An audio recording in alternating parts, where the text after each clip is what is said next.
Alright, well, I'm kind of shooting this out of order today, and if I haven't said it already, I apologize for not having a tripod.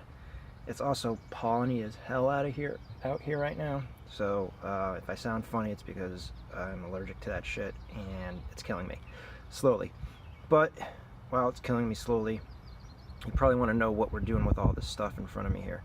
All of this stuff is going to let me get oil temperature streamed to my phone and have a gauge on my phone instead of putting a gauge in my dash or on my A-pillar.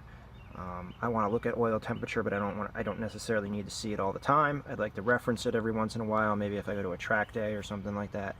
But I don't want the gauge sitting there obstructing my view all the time. So, let's take a look at what we got here. Starting where to start. Okay, so the way I'm going to do this is, this right here is a PLX Devices Kiwi. This is the older style Kiwi. It's an OBD2 dongle that will broadcast OBD2 information via Wi-Fi or Bluetooth, depending on if you have Apple or Android, right to your phone. So in this car, oil pressure and oil temperature are not available on OBD2. It's available on CAN, but I can't find a CAN adapter that will stream the information to my phone. So the way I did it in my old car was I got this thing, which is called an iMFD adapter. Just looks like this. It goes into the back of the PLX Devices. See, there's a little port right there. I'm running out of hands, so I won't plug it in right now. It goes into there, and out of it you get this little headset jack. So this headset jack, this cable plugs into this headset jack, which then plugs into this sensor module. This is also made by PLX Devices. It's the SM Fluid Temp. Right here you can daisy chain these things. So what you do is you put this into the transmit port, you plug this into the iMFD, you plug the iMFD into the PLX Devices OBD2 sensor, and that way you can get OBD2 data and you can get all kinds of different sensor data all streamed to your phone. So you can get multiples of these modules. They make a pressure module, which I might get soon, depends. It's a little bit expensive.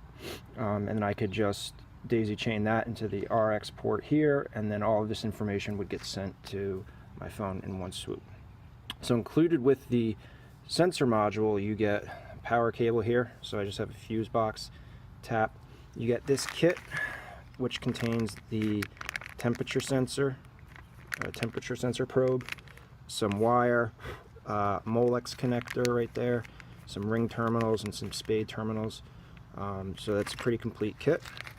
But to adapt it to the port that I'm going to use on the Cayman, I need one of these autometer metric adapters, which goes from, I'm trying to remember right now. I'll put it up on the screen afterwards, but it goes from whatever that is to 1/8 NPT, which is what the threads on that are.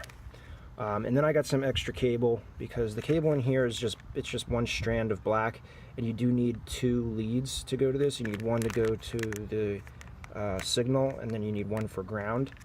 And I felt it was just easier if I got cable that was jacketed already, and I wouldn't have to run 2 black cables and then figure out which is which at the other end.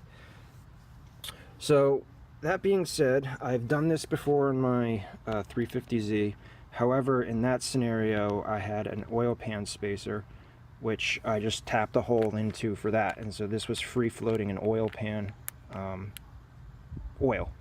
What we're doing here today, and what's causing me to be a little bit concerned, is that I'm going to put this into here, and it's not going to be sitting in a big vat of oil. It's really only the very end of the probe. That end right there will be seeing oil, and it's going to be in the head of the car, not into the oil pan. And I realize it's probably, well, it's debatable about how accurate it's going to be, or if that information, how good it's going to be. But I don't want to tap a hole in the oil pan in this car just yet, and I would have used a drain. They make these drain pan bolts that are threaded so that you could put that sensor into the back and then it'd be free floating in the oil as well without putting a hole in your pan. However, on this car, the drain plug is pointing straight down and it's not very far from the ground, so I don't think I want to go that way right now. Alright, so next step is to tear into the engine and see if we can find the port to install this thing. Alright, the first step, and let me apologize, today's video is going to be very shaky because I forgot all my tripod stuff at home, like a bonehead. Anyway, I got to get access to the engine, so that means this area right here has to come off. This is the oil and coolant filling areas. So underneath here is another metal plate that needs to come up, and then we can get into the engine.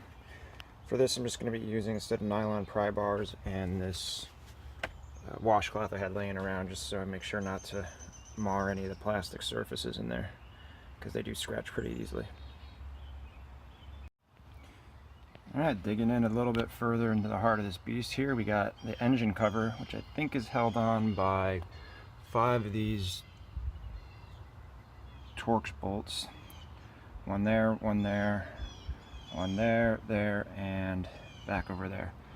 So I'm going to go see if I can get this thing pulled out. There's plenty of videos online about how to pull these guys out, so I'm not going to go over the gory details with you guys here, but this is the next step. Alright, welcome to my dirty ass engine bay.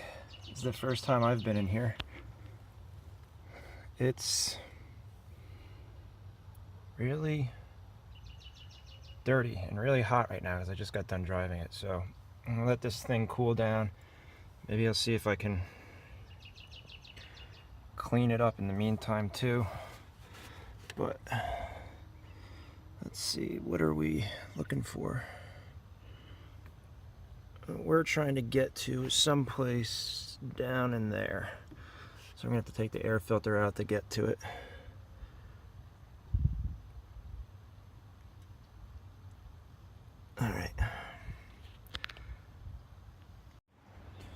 Alright, well here we are inside the engine bay. I've cleaned it up a little bit, just nobody's going to see this, but at least I'll get less dirty. I've also removed the cover for the air filter here with these 2 Phillips head screws. There's also another Phillips head screw that holds the filter in place. And so the instructions that I had looked up earlier, I just realized were for a 987.1, which has a different engine design. That one engine still has an IMS bearing, I believe. This is a redesign and does not have an IMS bearing. I think this is also direct injection, where the old one isn't. And normally right where that connector is where the oil port that I was going for would sit. So obviously it's not there. So I think I'm shooting for this guy right here. It looks pretty much the same. But I might have a problem because this one seems to be angled and it looks like I'm going to hit right into this black rail with the adapter and the sensor, but I'm not sure yet, so I'm going to have to go put those together and take that plug out and see if it fits. But just for reference, top of the engine, air cleaner holder, air box, and I think that's what I'm going for, right in the middle there. Alright, let's see how it goes. Alright, in this application, you tend to see a lot of people putting Teflon tape on threading, which is not something you really want to do for 2 reasons. One is that this is a, well, normally if you have a pipe thread, what you would use Teflon tape for is, the Teflon's not actually doing any of the sealing. It's actually the threads on here, this is a national pipe thread, which is what NPT stands for. And it's a tapered thread, so the more you screw it in, the tighter the threads push up against each other, and that's what does the sealing. What the point of the Teflon tape is for is to allow you to screw this in tighter. It removes the resistance and allows the threads to seal better. Issue with that is that Teflon tape and oil do not mix very well. It tends to disintegrate and break up. You get little strands of it, and I don't want that floating around my oil passages.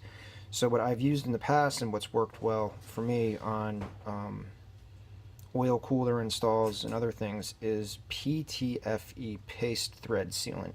So you just put a little bit on there, it seems to stick, and if it does get into the oil, I'm sure it's not great, but it's a paste instead of strands of solid Teflon tape, and I've had good luck with it, so that's what I'm going to be using today. I'm just going to put a little bit on here before installing it into here. And this goes into the head, and it's got a little crush washer there that actually does the sealing, so I'm not going to be putting anything on these threads. So this is what the final assembly looks like. You can see that the sensor is kind of just at the end right there, so a little oil maybe be able to get up in between it, but not the best install, but what it's going to go with right now. I also at this time put in the ground spade. I sandwiched it between here and here. So hopefully I'm going to be able to get this into the car now that I did that. I think hopefully there's enough room for it to twist around into the hole. So, let's see. Alright, it's in there. I had to bend the tab of the spade lug up a little bit. In reality, I could have put each part in individually, I think, and screwed it down instead of doing it the way I did it, which is putting it in as a whole assembly. But I was worried about clearance issues, but it seems to fit in there. So now I got to move on to wiring. All right, so we've moved on to the ever fun wiring step and trying to figure out where all this stuff is going to live. So there's a kick plate that goes right here, which is this piece. Sorry, everything's a little close in here. I was originally going to slide some of the modules behind all this wiring here, but I'm a little worried about it chafing, and actually some of the connectors stick out a little bit too far. So what I'm going to do is actually put it underneath this kick panel. I don't know if you can see in there, but let me see if I can get this thing to focus in there. But it's all pretty empty, so I'm going to double stick tape this control module and this device up there, and the power supply or power switch on it will be facing that way, so I can just reach under and tap it to turn it on. I've got my add a fuse. I had to go get a larger one because my other one was for the micro size fuses, but this is made up. So now I'm going to start trying to figure out how I'm going to run the cable from the sensor box here down this piece behind the seat through the firewall and back to my little connector there. So that's the next step. Alright, going to take a break here to show you where I'm at. Removed the whole back engine cover so I can get better access to these grommets right here, which are actually for transmission cables, but since I have a PDK, there's only one instead of a clutch and a transmission cable. So I just poked a little hole in this free guy right there, pulled the cable through. You can see it's in a mess back there, but I'll take care of that later. And so the plan is to run it along the bottom of the console there, all the way up to the front, bring it out in there, and then run it up into here. So I'm going to keep doing that, and I'll be back in a little bit.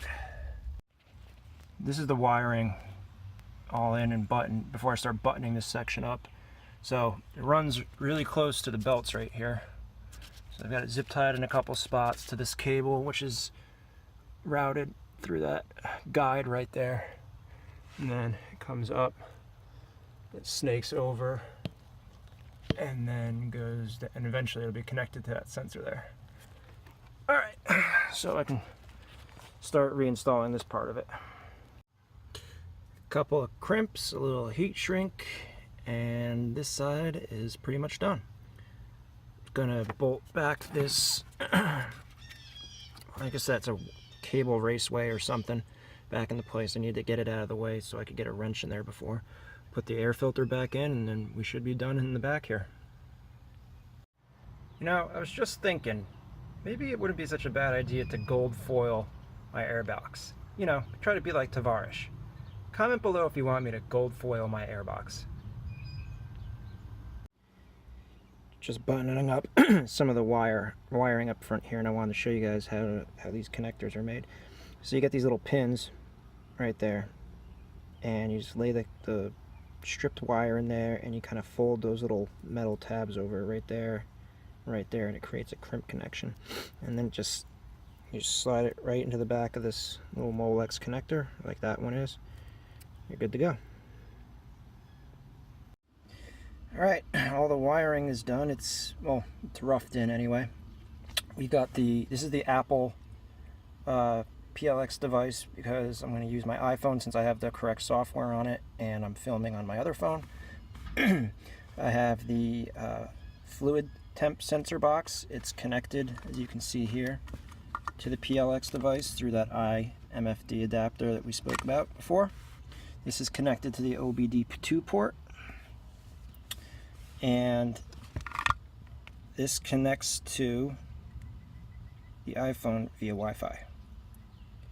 PLX Kiwi 2. Alright, so then we go over to dash command. As soon as I can find it on here.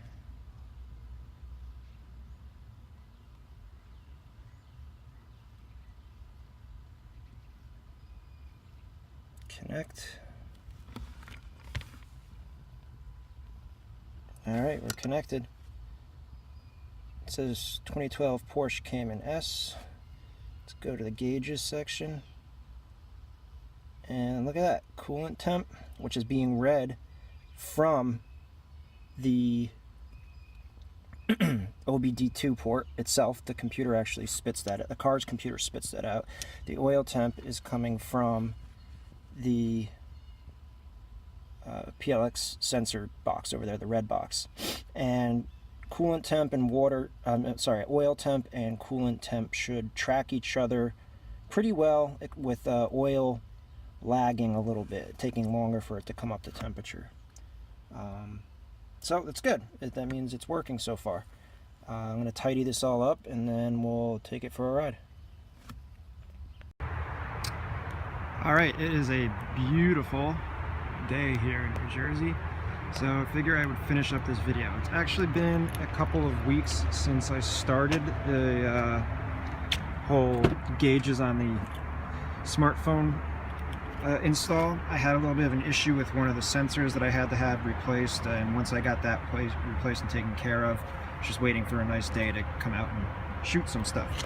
So as you can see, all that mess that was on the floor is gone.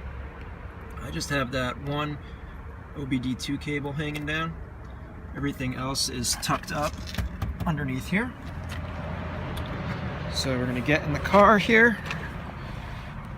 I've got my handy little mag mount right here for my phone, which I'm going to throw up there.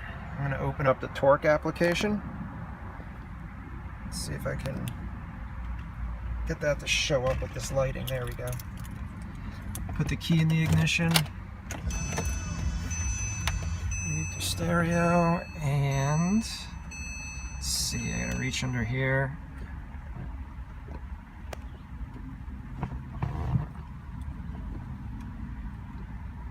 Activate the device.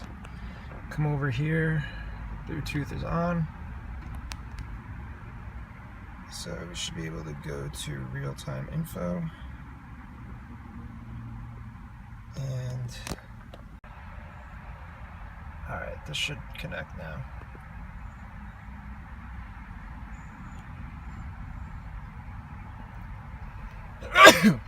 Allergies.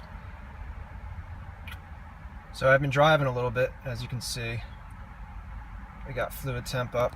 This is the view from the driver's seat. It's in a good area there. Be able to see it while driving. So now what I'm going to do is mount this phone and we'll go for a little drive, and you can show that those gauges do actually move. So that's cool. The fluid temp is actually oil temp. I just haven't changed the label on that gauge yet. And these gauges, you can adjust them and make them different sizes and stuff. There's other gauges as well that you can custom modify. We can go here and I can add a display. These are all the different types of dials you can put. You have all kinds of graphs and stuff. I'm using the digital display, and it brings up all the different stuff that you can monitor via OBD2 or other things like, I'm not sure why it's not focusing. Acceleration sensors, pedal position, barometric pressure, catalyst temperatures. This even has, I can do air-fuel ratio measured. So it's got a lot of different things you can fool around with and log. So it's quite handy. So one thing that I have noticed, and I probably can't see the gauge over here though, is that the stock gauge just loves to sit at 175 no matter what's going on. It tracks pretty well up to 175. Well, right now it's not. It says 175 over there and it says 161 here. But anything over 175, it just kind of sits at 175 and doesn't move. So I can go all the way up to, you know, 180 almost, or almost 190, and it doesn't move any further. Which I've also read on the forum is the case as well. It doesn't do anything until you're about to overheat, and then it jumps all the way up. So also I'm seeing about, on the highway I see about 200 on the oil temperature. I don't know if that's normal or not. If it is normal, or if it's not normal, please comment below, because I don't have any frame of reference for this car. So anyway, all right, let's go.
So yeah, that's it. As you can see, it works, it's changing, it's letting me know what's going on with the engine, which is all I wanted.